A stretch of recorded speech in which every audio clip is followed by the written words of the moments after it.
20s are for seizing the day. Fresh out of college, beginning of your career, and finally it feels like the world is at your feet.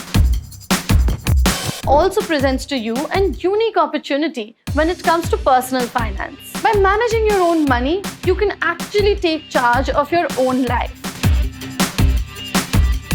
We're going to tell you the top 5 things that you must be saving for in your 20s. Number 1. Go debt-free. If you're starting out a new life after a hotshot degree, there are often chances that you also have a high amount of debt, mostly student debt.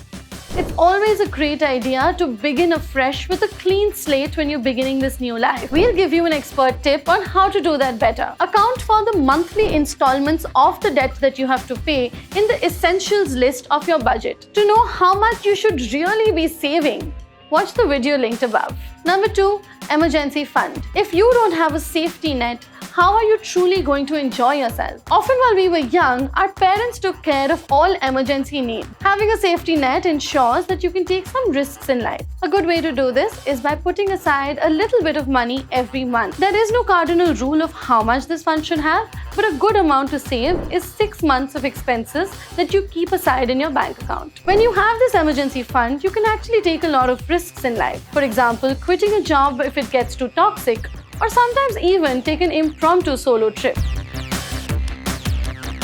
Third thing you should look at is insurance. Whether it's a sudden drop in health or a theft in your house, insurance is the answer. You might reason with yourself, especially in the 20s, that you're hale and hearty and don't need an insurance. But I think the one thing COVID has actually taught us is that to not take our health for granted. Start off with a good health insurance plan and eventually move on to life insurance and other policies. The fourth thing, down payments. In your 20s, you often don't have any liabilities like a family or dependent parents and so on and so forth.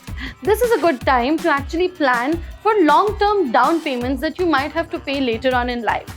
This might include a house, a car, or even kids later on. Saving for a large corpus for an indefinite period of time may seem daunting, but a good way to do this are SIPs. In this, you actually invest a little amount of money every month. For example, if you invest 10,000 rupees for 10 years at an interest rate of 10%, you are going to have 20 lakhs plus at the end of the 10 years.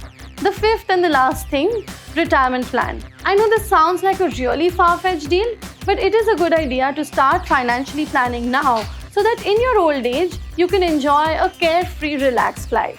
An expert tip here, you can look at long-term saving options which give you tax benefits often and also a better returns for your retirement savings. If you like this video and want to watch more videos of this kind, like and subscribe to our channel Har Zindagi.